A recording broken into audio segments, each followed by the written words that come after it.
सभी किसान, बदलते भारत की शान।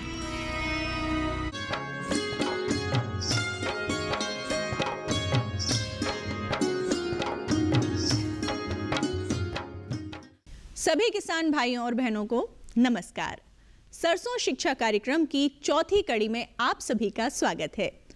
भारतीय सरसों अनुसंधान सेवर और दूरदर्शन के सहयोग से हम आपके लिए लेकर आते हैं ये कार्यक्रम। पिछली कड़ियों में हमने जाना बीजों का चयन, बीजोपचार, खेत की तैयारी, बुआई, रोगों की रोकथाम और कीटों का कैसे करें प्रबंध, इस विषय पर। आज की कड़ी में जानेंगे सरसों की प्राकृतिक खेती, सूचना और प्रौद्योगिकी का प्रयोग और कृषकों को कैसे दिया जा रहा है प्रशिक्षण, इस विषय पर। भारतीय सरसों अनुसंधान संस्थान भरतपुर के अंदर किसानों का प्रशिक्षण कार्यक्रम आयोजित किया जा रहा है। इस कार्यक्रम में उड़ीसा के बलांगीर डिस्ट्रिक्ट से हमारे यहाँ पे किसान आए हुए हैं, जिसमें राई सरसों की खेती किस तरीके से की जाएगी उड़ीसा के अंदर, और क्या संस्थानों द्वारा नई तकनीकों का विकास किया गया है, नई किस्मों का विकास किया गया है, और उड़ीसा की जलवायु के अंतर्गत वहाँ का मिट्टी और पानी की अनुसार कौन सी तकनीकों को अपना सकते हैं जिससे कि राई सरसों का उत्पादन बढ़े।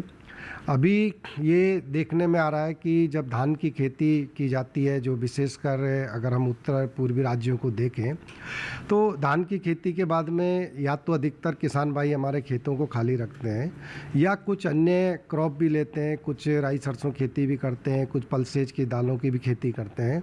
लेकिन ये देखने में आया कि वो उस खेती को उस तरीके से वैज्ञानिक तरीके से नहीं करते हैं जितना कि वो अपनी धान की खेती को करते हैं। उसका एक कारण तो ये भी हो सकता है कि उनको एक जानकारी का अभाव हो, कौन सी किस्में आई है, बीज की उपलब्धता ना हो। तो उसी चीज़ को देखते हुए कि उड़ीसा सरकार ने भी इस तरह का एक प्रोग्राम चलाया है, क्रॉप डाइवर्सिफिकेशन स्कीम के अंतर्गत है, जिसमें बहुत सारे किसानों के बीच में ये जागरूकता लाई जा रही है कि धान की खेती के बाद में वो अपने खेतों को खाली नहीं रखें, और चाहे वो पल्स की खेती करें चाहे तिलहन की खेती करें, उस खेती को बिल्कुल वैज्ञानिक तरीके से करें, ताकि जो अभी उत्पादन बहुत कमी है उसको देखते हुए उनकी जो प्रोडक्टिविटी है वहाँ पे अगर वो वैज्ञानिक तकनीकों को अपनाएंगे तो उसके अंदर उस प्रोडक्टिविटी में बढ़ोतरी होगी। सर, हम जब अभी यहाँ पे प्राकृतिक खेती के बारे में जो सीखने हैं, टिटलागढ़ का जो वेदर कंडीशन जैसा है, मतलब एज़ कम्पेयर टू अलग ब्लॉक के अलग डिस्ट्रिक्ट में हमारा उड़ीसा में, टिटलागढ़ को as a main particular the hottest place of Orissa बोला जाता है, क्योंकि हमारे वहाँ पे टेम्परेचर हाई जाता है 50 डिग्री सेल्सियस तक। तो इसी की वजह से हमारा वाटर स्कैसिटी भी ज़्यादा रहता है। इसी के लिए फार्मर्स हमारा डबल क्रॉपिंग नहीं कर पाते, या तो वो एक सिंगल या तो खरीफ में क्रॉप कर पाते या फिर रबी में हम ज़्यादातर पल्सेस क्रॉप पे ध्यान देते हैं। बट अभी जो हम यहाँ पे सीखने आए हैं जो नेचुरल प्रैक्टिस, पहले हम क्या करते थे ऑर्गेनिक प्रैक्टिस के ऊपर ज़्यादा हम फोकस करते थे, बट अभी जो हमारा उड़ीसा गवर्नमेंट भी प्रमोट कर रहा है नेचुरल फार्मिंग के ऊपर, हमारे बलांगीर डिस्ट्रिक्ट में 9700 हेक्टेयर का एक प्रोजेक्ट आ रखा है। बट वो अभी पर्टिकुलरली हर एक ब्लॉक को अभी तक प्रोवाइड नहीं किया गया है। 50% ब्लॉक को अभी तक आया गया है नेचुरल फार्मिंग के हिसाब से। तो वो जो पायलट प्रोजेक्ट के हिसाब से कुछ ब्लॉक में अभी चल रहा है, अगले साल हम नेचुरल फार्मिंग पूरा टोटल बलांगीर डिस्ट्रिक्ट के जो 14 ब्लॉक में वो प्रोवाइड करने के लिए हमारे डिस्ट्रिक्ट ऑफिसर बोले हैं। तो इसी वजह से सर अभी जो हम यहाँ पे सीखना है राजस्थान नेचुरल फार्मिंग के हिसाब से, पहले हम जो ऑर्गेनिक फार्मिंग के ऊपर से हम सीखते थे कि हम कैसे FIM का ज़्यादा इस्तेमाल करते हैं। नेचुरल फार्मिंग से हिसाब से ज़ीरो टिलेज मतलब ऑर्गेनिक प्रैक्टिसेस के हिसाब से हम क्या बेटर कर सकते हैं, पैकेज एंड प्रैक्टिसेस, वो हम यहाँ से सीख के जाएंगे।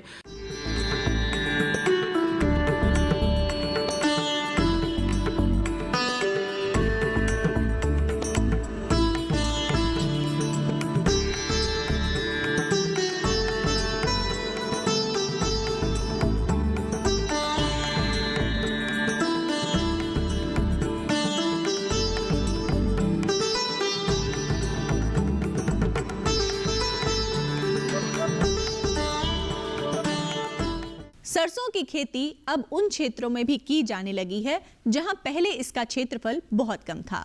संस्थान ऐसे स्थानों पर किसानों को प्रशिक्षण प्रदान कर रहा है और प्राकृतिक खेती के लिए उन्हें आगे भी बढ़ा रहा है। किसान भाइयों, भारतीय सरसों अनुसंधान संस्थान सेवर के सहयोग से हम सरसों शिक्षा कार्यक्रम की अलग अलग कड़ियों में सरसों की खेती के अलग अलग पहलुओं के बारे में यहाँ के वैज्ञानिकों की जो ईजाद की हुई तकनीकें हैं उनको आप तक पहुँचा रहे हैं। आजकल प्राकृतिक खेती का महत्व भी हमारे यहाँ पर बढ़ता जा रहा है। हर फसल में ये कोशिश की जा रही है कि जो रासायनिक खेती रही है उसके जो दुष्प्रभाव अब जब सामने आ रहे हैं तो फिर से हम प्राकृतिक तत्वों, प्राकृतिक जो अवयव हैं प्राकृतिक खेती के, उनको ज़्यादा से ज़्यादा इस्तेमाल करें और उनके माध्यम से हम एक ऐसी सस्टेनेबल यानी कि टिकाऊ खेती करें जिससे कि हमारी ज़मीन की जो उर्वरा शक्ति है वो बनी रहे, पैदावार अच्छी मिले, उसकी गुणवत्ता अच्छी मिले। और एक इसका आगे का पक्ष ये है कि अगर हमारा उत्पाद अच्छा है तो किसान को उसका मूल्य अच्छा मिले। सरसों की खेती में क्या क्या संभावना है प्राकृतिक खेती करने की, और सरसों के साथ क्या अन्य फसलों की खेती भी प्राकृतिक रूप से इसके साथ संभावना है की जा सकती है। ये जो फील्ड है ये प्राकृतिक खेती का फील्ड है और इसमें कोई रासायनिक तत्व इस्तेमाल नहीं किया गया है। तो इसी पर आज हम आपको कुछ जानकारी उन तत्वों की दिलवाना चाहते हैं, उन बातों की दिलवाना चाहते हैं जो कि प्राकृतिक खेती को अपनाने में सहायक हो सकते हैं और सरसों की पैदावार को अच्छा बनाए रखने में हम उस तकनीक का इस्तेमाल कर सकते हैं कि नहीं कर सकते। हमारे साथ में इसी बात पर जानकारी देने के लिए संस्थान के प्रधान वैज्ञानिक डॉक्टर RS जाट जी हैं। डॉक्टर साहब, ये जो आपका फील्ड है ये नेचुरल फार्मिंग का है? जी हाँ। तो इसमें कोई केमिकल इस्तेमाल नहीं हुआ इसमें हमने कोई केमिकल प्रयोग नहीं किया है जी। किसी भी रासायनिक खाद या किसी भी पेस्टिसाइड, इंसेक्टिसाइड किसी का प्रयोग नहीं किया है जी। ये पूरा आपके प्राकृतिक खेती के सिद्धांतों पर आधारित है। तो कितने सालों से आप इस एक्सपेरिमेंट को कर रहे हैं? ये हमने इसी साल शुरू किया है प्राकृतिक खेती का, प्रॉपर तरीके से जो डिजाइन करके इसको हमने इसी साल शुरू किया है। तो जैसे हम पिछली कड़ियों में जानकारी देते आए हैं कि भाई इतना नाइट्रोजन, इतना फास्फोरस, इतना पोटास, जिंक, कॉपर, ये सब आप जो संस्तुत करते हैं केमिकल डोज, तो इसके अलावा इंसेक्टिसाइड, पेस्टिसाइड, बीज उपचार, उन सब की बातें आप करते हैं। लेकिन जब प्राकृतिक खेती की बात आती है तो कोशिश ये होती है कि रासायनिक तत्वों का इस्तेमाल कम से कम हो। तो इसमें क्या आपने डिजाइन किया है? देखिए, ये सर्वविदित है कि रासायनिक खेती के जो दुष्प्रभाव आए हैं सामने, हाँ। जैसे कि मृदा की उर्वरता क्षमता कम होना, स्वास्थ्य खराब होना, जीवाणु की संख्या कम होना मृदा के अंदर, ऑर्गेनिक मैटर का कम होना, इसके अलावा पर्यावरण पर भी दुष्प्रभाव पड़ रहे हैं। इसके अलावा हमारे जो स्वास्थ्य है उसके ऊपर भी दुष्प्रभाव पड़ रहे हैं जी। इन सब के कारण ही हम जो भारतीय सरकार है, राज्य सरकार के थ्रू इस काम को इम्प्लीमेंट कर रही है कि प्राकृतिक खेती यानी प्रकृति के साथ चल के किस तरह से खेती की जाए जिससे कि मृदा का स्वास्थ्य सुधरे, पर्यावरण का स्वास्थ्य सुधरे और हमारा भी स्वास्थ्य सुधरे। इन बातों को ध्यान में रखते हुए प्राकृतिक खेती के कुछ सिद्धांत निश्चित किए गए कि इन सिद्धांतों पर चल के, इन पैरामीटर्स पर चल के आपको प्राकृतिक खेती करनी है। तो ये जो फसल खड़ी हुई है आपकी, इसमें बुआई से लेकर के और अब तक आपने क्या क्या प्राकृतिक सिद्धांत लागू किए? पहला सिद्धांत तो ये है कि आपको कम से कम जुताई करनी है, या जुताई नहीं भी करें, आप संरक्षित खेती करें तो भी ये इसमें अच्छा लाभदायक रहती है। तो इसमें कम से कम जुताई? तो हमने इसके अंदर पहले दो जुताई करी, उसके बाद में हमने डायरेक्ट इसमें सोइंग कर दी जी। उसके पहले हमने एक प्राकृतिक खेती का इनपुट होता है घना जीवामृत जी। तो हमने गाय के गोबर और गौमूत्र से घना जीवामृत बनाया और उसको खेत के अंदर हमने डाला। वो 1 टन प्रति हेक्टर के हिसाब से हमने इसमें डाला है। उसके बाद में हमने बीज को उपचारित किया। अब आप इस खेत में देखेंगे हमने प्राकृतिक खेती में 3 फसलें अंतर फसलीकरण में ली है, इंटरक्रॉपिंग में। उसमें गेहूं के साथ हमने लिया है सरसों को, अलसी के साथ सरसों को लिया है और मसूर के साथ हमने सरसों बोई है। तो इन सभी फसलों के बीजों को हमने बीजामृत से उपचारित किया, केमिकल से नहीं किया। केमिकल से हमने कोई उपचार नहीं किया, किसी भी इंसेक्टिसाइड या बायो फर्टिलाइजर से हमने बीज उपचार नहीं किया। हमने बीजामृत से किया जो गौमूत्र और गाय के गोबर से बनता है। उससे उपचारित करने के बाद में हमने उसको छाया में सुखा कर बुआई कर दी जी। और उसके बाद हमने इसमें कुछ नहीं किया। जब पहली सिंचाई हुई तो हमने जीवामृत जो घोल होता है उसको हमने पानी के साथ बहा दिया। अच्छा, सिंचाई के समय पे सिंचाई के पानी के साथ हमने जीवामृत बहाया खेत के अंदर। और जीवामृत आपको पता ही है कि ये सबसे ज़्यादा इसका फ़ायदा होता है, ये जीवाणु की संख्या मिट्टी में बढ़ाता है, उससे मिट्टी के अंदर मिनरलाइजेशन प्रोसेस बढ़ता है और न्यूट्रिएंट्स की अवेलेबिलिटी बढ़ती है जो पौधे को मिलते हैं। तो उससे 2 बार आपने जीवामृत इस्तेमाल किया खेत की तैयारी के समय पे आप कह रहे थे, उसमें हमने बीजामृत बीज उपचार के लिए किया था और ये जीवामृत और था। ये जीवामृत है। इनमें अंतर ये है कि इसको जो बनाने के तरीके हैं वो थोड़े से अलग अलग हैं, इसलिए इसमें अंतर आता है। जैसे हमने बीजामृत लिया तो उसको 24 घंटे तक हम गौमूत्र और गाय के गोबर को मिला के रख के और फिर बीज को उपचारित करते हैं। इसके अंदर जीवामृत के अंदर हम उसको पूरा फर्मेंट करते हैं। अच्छा। यानी 8 से 10 दिन का उसमें समय लग जाता है। जब वो उसका पूरा कंप्लीट फर्मेंटेशन हो जाता है और जीवाणु की संख्या मैक्सिमम होती है, तब फिर हम इसको पानी के साथ मिला के खेत में बहा देते हैं। तो बीजामृत आपने तैयार किया वो बीज उपचार के तौर पे के लिए, और उसका भूमि उपचार भी एक तरह से आपने किया था। हाँ। और जीवामृत इस्तेमाल किया पहली सिंचाई के पानी के साथ में। तो इनका जो एक तरह एक बीज उपचार और एक पोषण के लिए बिल्कुल सही कहा आपने। तो और फिर हमने जैसे पानी हमने लगा दिया जी, उस लगभग पानी 30 से 35 दिन की अवस्था पर सरसों में लगाते हैं। उसके बाद में 45 दिन पर हमने जीवामृत का फोलियर स्प्रे किया। अच्छा, फिर दोबारा हमने उसका फोलियर स्प्रे किया। फिर हमने 60 दिन के ऊपर फिर उसका फोलियर स्प्रे किया। तो इस तरह से हम फिर 80 दिन पर किया। तो हम इसे पूरी फसल में 4 तो हम फोलियर स्प्रे करेंगे और 1 बार हमने पानी के साथ लगा दिया, क्योंकि सरसों की फसल में यहाँ एक ही पानी लगता है तो उसमें कम अवसर मिलता है। लेकिन अगर हम सिंचाई के पानी के साथ जीवामृत डालते हैं तो उससे ज़्यादा बेनिफिट मिलता है बजाय कि फोलियर स्प्रे के। तो आपने जो आपके फार्म पे तो हर तरह के एक्सपेरिमेंट लगे हुए हैं। जी हाँ। तो 4 बार आपने जीवामृत और 1 बार बीजामृत, और इसके अलावा कोई केमिकल इसमें इस्तेमाल नहीं हुआ है।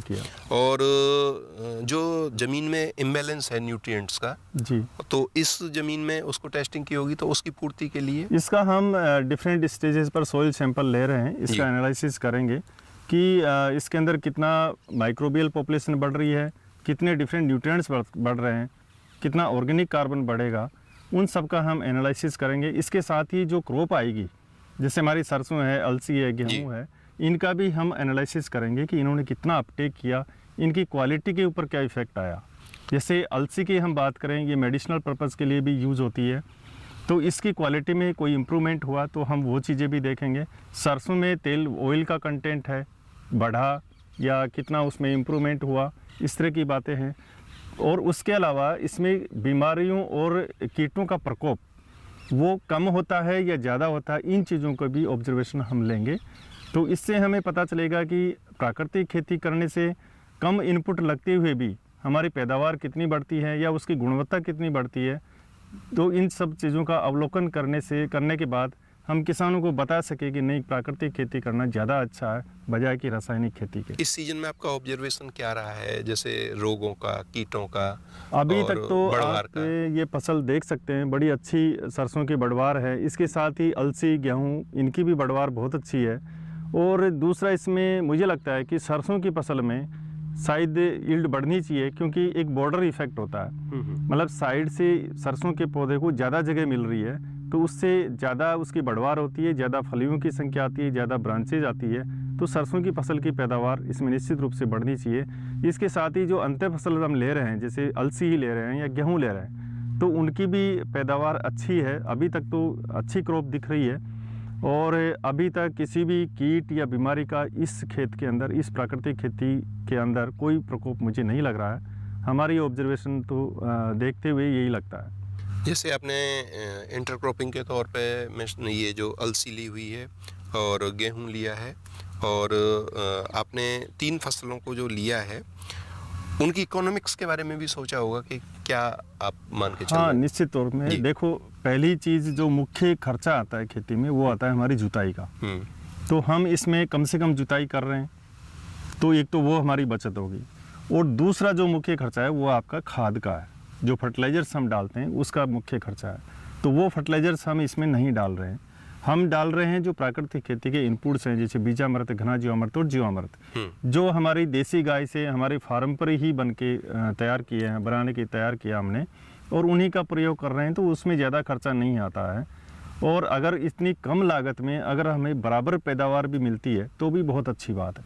तो खर्चे की बात करें तो इसमें लगभग 70 से 80% तक खर्चा कम आएगा, क्योंकि मुख्य जो खर्चा होता है वो जुताई का होता है। हमने कम से कम जुताई करी है। दूसरा जो खाद है उनका भी प्रयोग कम किया है। उचित बीज दर हमने अपनाई है। तो और कोई बीमारी और कीड़े उनका भी कोई खर्चा मतलब अभी तक कोई ऐसा हुआ नहीं। तो मुख्य रूप से जो हमारी गाय है फार्म के ऊपर, उसके गौमूत्र और गोबर ले लिया और कुछ बेसन और गुड़ की ज़रूरत पड़ती है, तो यही खर्चा है। बाकी तो कोई खर्चा मतलब इसमें होता नहीं। इसमें जो सरसों की खेती जब होती है, बुआई होती है, तो डीएपी की बहुत मारामारी होती है। हाँ, और डीएपी की इतनी बड़ी मारामारी होती है कि किसान जो है ना डीएपी के लिए लाइन में लगता है, बहुत इंतजार करता है। तो वो भी आपने एक तरह से कम कर दिया। हाँ, उसकी ज़रूरत नहीं है। डीएपी के लिए तो आप देखो ब्लैक में किसान लेते आते हैं, बहुत काफ़ी पैसा लगता है उनका। वो नहीं है। आजकल तो यूरिया भी थोड़ी दिक्कत रहती है यूरिया की सीजन के अंदर। और केमिकल जो मुख्य जो पेस्टिसाइड्स हैं, इंसेक्टिसाइड हो चाहे फंजीसाइड हो या हर्बिसाइड हो, इन सब की ज़रूरत नहीं है, जो वातावरण को प्रदूषित करती हैं और हमारे अंदर भी बीमारियां पैदा करते हैं। उन सब की इस खेती के अंदर बिल्कुल ज़रूरत नहीं है। कितने साल का ये आपने डिजाइन किया है एक्सपेरिमेंट जो एस्टेब्लिश करेगा टेक्नोलॉजी के तौर पर? हम अभी तो इसको 5 साल के लिए लेके चल रहे हैं कि कम से कम 5 साल तो इसको इवैल्यूएट करें। और देखो, आप बता रहे थे कि कीट और बीमारियां, ये क्या होता है कि आप प्रॉपर न्यूट्रिशन फसल को देते हैं जी, जिसके अंदर सारे आपके न्यूट्रिएंट्स हैं। जैसे हम एफआईएम की बात करें, गोबर की खाद की, तो इसके अंदर सारे न्यूट्रिएंट्स होते हैं, बैलेंस्ड अमाउंट में होते हैं। वो सभी न्यूट्रिएंट्स पौधे को मिलते हैं और उससे पौधे को जितनी रिक्वायरमेंट होती है उसका अच्छा बिल्डअप होता है, उसका इम्यूनिटी सिस्टम डेवलप होता है। तो उसका भी एक कारण है कि उससे बीमारियां कम लगती है फसल के अंदर। तो डॉक्टर साहब, और कोई मुख्य बिंदु जो इसमें मुख्य किसान भाइयों के लिए मैं उपयोगी ये हो? कहना चाहता हूँ किसान भाइयों को कि जैसे आप फसलों का चयन करें तो आपकी जलवायु और मिट्टी के अनुसार ही आप फसलों का चयन करें, क्योंकि ये ज़रूरी नहीं है कि आपके वहाँ भी मसूर होती हो, आपके वहाँ भी अलसी होती हो। हमारी जो जलवायु और मिट्टी है उसके हिसाब से हमने अलसी, मसूर और गेहूं का अंत्य फसलीकरण में चयन किया। तो आप अपनी जलवायु और मिट्टी के हिसाब से चयन करिए और आप इस बात का विशेष ध्यान रखें कि फसलें ऐसी हो कि उनमें एक दूसरे को लाभ भी मिले और दूसरा कुछ किसान को अधिक आमदनी हो, इसे कुछ अधिक वैल्यू वाली कोई क्रॉप हो, जैसे कि कीमत ज़्यादा मिले और उससे किसान को ज़्यादा मुनाफा हो। तो ये आप विशेष ध्यान रखें। और इसके अलावा आप देसी गाय का ही जो भी गौमूत्र है और गाय जो गोबर है वो देसी गाय का ही प्रयोग करें, क्योंकि ये प्रूव्ड है कि देसी गाय का गौमूत्र और गोबर अच्छा होता है बाहरी नस्लों की अपेक्षा। तो किसान भाइयों, इस जानकारी का तात्पर्य आपको देने का हमारा ये है कि आप भी अपने खेत पर, आप पूरे पे नहीं है तो 1 बीघा या आधे बीघा या 1 एकड़, हाँ, जो एक यूनिट बनाना चाहे इसको आप अपनाएं और देखें कि लागत अगर कम होती है और पैदावार उतनी ही मिलती है, इसके साथ साथ उसके मूल्य मिलने की संभावना, प्राकृतिक रूप से जब खेती होती है उसकी संभावना बढ़ जाती है। उसके सर्टिफिकेशन के प्रोसेस हैं, उनको अगर आप अपना पाते हैं तो निश्चित तौर पे आपके ये एक लाभकारी ये कदम होगा। डॉक्टर साहब, आपने जानकारी दी, बहुत बहुत आभार, धन्यवाद।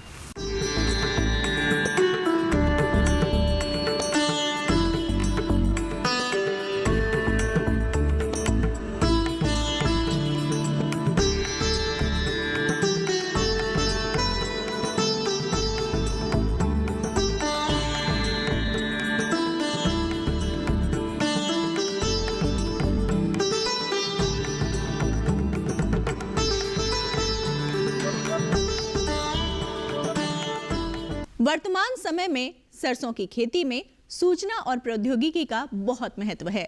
आज जो ऐप्स उपलब्ध हैं उनसे जानकारी लेके किसान भाई बहुत लाभ प्राप्त कर सकते हैं। किसान भाइयों नमस्कार।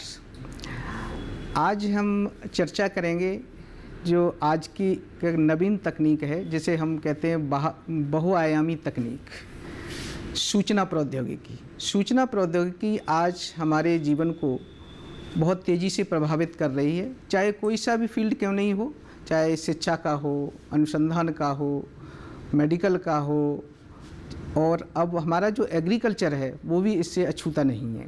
कि अगर आप सरसों की खेती करते हैं, ठीक है आपने सरसों की खेती के बारे में ज़्यादा जानकारी नहीं अर्जित की है, लेकिन अगर आप इच्छुक हैं करने के लिए, तो आप क्या करेंगे, इस तकनीक का सहारा लेके और बहुत अल्प समय में सरसों की फसल के बारे में जानकारी प्राप्त कर सकते हैं। कैसे कि अगर आप इस तकनीक का उपयोग करते हैं, चाहे गूगल है, चाहे अन्य माध्यम हैं जो इस तकनीक के हैं जिनके माध्यम से आप जानकारी लेना चाहते हैं, तो आप इस पर सर्च करेंगे कि सरसों की कौन कौन सी किस्में हैं, जो नवीनतम अभी किस्में हैं जो अवेलेबल हैं, कहाँ से हमको मिलेगी, तो आपको ये अतिशीघ्र एक सूचना मिल जाएगी कि भाई ये हमारे पास ये वैरायटियां हैं, ये है इनके जो अगर कोई बीमारियां आती हैं या जो भी है इसकी क्रॉप के बारे में आपको डिटेल जानकारी आपको बहुत जल्दी मिल जाएगी। अब देखिए तकनीक का उपयोग हम कृषि में कैसे कर सकते हैं, दो तरीके से कर सकते हैं कि एक तो आज हमारे जो उस पर पोर्टल्स पे अगर आप जाना चाहेंगे तो देखेंगे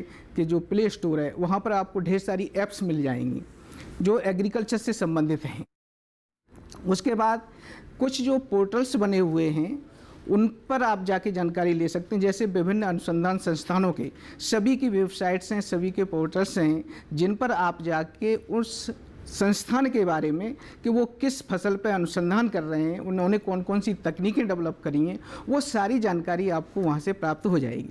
तो सोशल मीडिया के माध्यम से जो हमारे किसान भाई हैं जिनको अगर कोई ज्ञान अर्जित करना है तो आप विभिन्न जो संस्थानों के जो चैनल्स हैं उनको आप सब्सक्राइब कर सकते हैं, उनको फॉलो कर सकते हैं और उनका यूज कर सकते हैं। दूसरा ये है कि अगर हमारे कुछ किसान भाई प्रोग्रेसिव किसान भाई हैं, वो अपने किसी प्रोडक्ट की ब्रांडिंग करना चाहते हैं तो उसके लिए भी ये प्लेटफॉर्म बहुत उपयोगी हैं।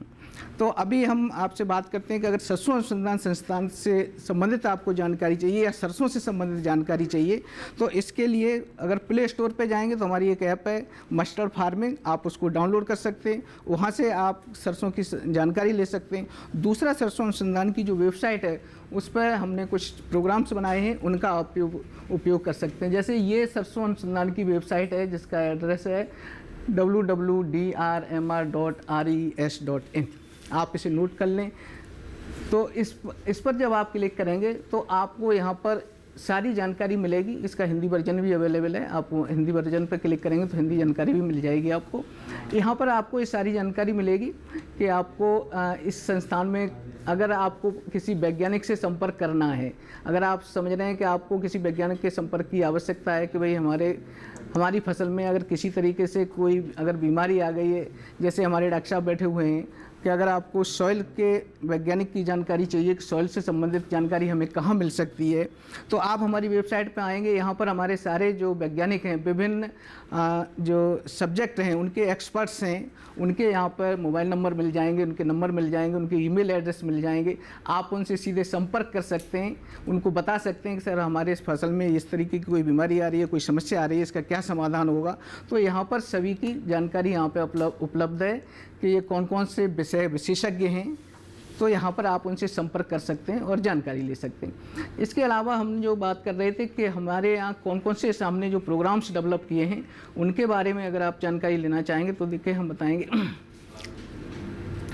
संस्थान द्वारा जो विकसित की गई जो वैरायटियाँ हैं, जो नवीनतम वैरायटी जो डेवलप की हैं उनके बारे में आपको जानकारी यहाँ पे सब मिल जाएगी कि कौन कौन सी वैरायटी संस्थान ने डेवलप की है, उसकी क्या पैदावार है, कितना समय में वो पक जाती है, उसमें कितना ऑयल कंटेंट होता है। तो यहाँ पर सारी वैरायटीज़ जो नवीनतम वैरायटियाँ जो डेवलप की हैं संस्थान द्वारा, वो उनके वैरायटियों के बारे में यहाँ पर डिटेल जानकारी उपलब्ध है। तो आप यहाँ से इन वैरायटियों की जानकारी प्राप्त कर सकते हैं। आपकी एरिया के हिसाब से आपके लिए कौन सी वैरायटी सूटेबल है तो आप यहाँ पर जाकर के आप सेलेक्ट कर सकते हैं। आप कहाँ पर कौन सी एरिया में आप रहते हैं, कौन सा डिस्ट्रिक्ट है आपका, तो यहाँ पर ये सारे ऑप्शंस आते हैं, उनको आप सेलेक्ट कर लेंगे और उसके हिसाब से ये सॉफ्टवेयर आपको आपकी एरिया के हिसाब से आपको वैरायटी का सजेस्ट करेगा कि ये वैरायटी आपके लिए सूटेबल है।